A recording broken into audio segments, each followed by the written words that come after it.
দেখুন বন্ধুরা, ফ্লাইটের বোর্ডিং পাস আপনারা কীভাবে বের করবেন। তো আমি সবার প্রথমে ইন্ডিগো ফ্লাইটের বোর্ডিং পাস বের করে আপনাদের দেখাবো, ঠিক আছে। তো সবার প্রথমে একটা খালি বক্স চলে আসছে। তো এখানে আমার টিকিটের যে পিএনআর নাম্বারটা আছে সেটা বসাবো, ঠিক আছে। আমার টিকিটের কিন্তু 6টা পিএনআর নাম্বার আছে, তো আমি এখানে 6টা পিএনআর নাম্বার বসালাম। তারপরে বসার পর কন্টিনিউতে ক্লিক করলাম, করার পর এখানে যে সিলেক্ট অল আছে, তো আপনারা সিলেক্ট অলে ক্লিক করবেন, করার পর কন্টিনিউতে ক্লিক করবেন, ঠিক আছে। করার পর একটু ওয়েট করবেন, আর ওয়েট করার পর তারপরে এখানে number of bag check in. তো যেহেতু আমার এক্সট্রা কোনো লাগেজ নেই, ঠিক আছে, তো আমি কন্টিনিউতে ক্লিক করব, ঠিক আছে। তো আমি কন্টিনিউতে ক্লিক করলাম, ঠিক আছে। করার পর তো আপনি আবার নিচে একটা লেখা আছে, ঠিক আছে, অ্যাকসেপ্ট। তো আপনি অ্যাকসেপ্টে ক্লিক করবেন, ঠিক আছে।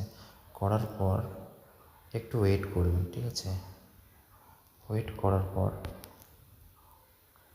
তো এর নিচে দেখুন বা পাশে প্রিন্ট অপশন আছে, তো প্রিন্ট অপশনে ক্লিক করবেন, ঠিক আছে। ক্লিক করার পর দেখবেন যে আপনার যে বোর্ডিং পাসটা আছে সেটা কিন্তু বের হয়ে চলে এসেছে। তো গাইস দেখুন আমার হাতে অলরেডি বোর্ডিং পাস চলে এসেছে, ঠিক আছে। তো আমি এখন ফ্লাইটে জার্নি করতে পারবো, ঠিক আছে। তো আপনারা সকলেই এভাবেই ট্রাই করবেন, ঠিক আছে।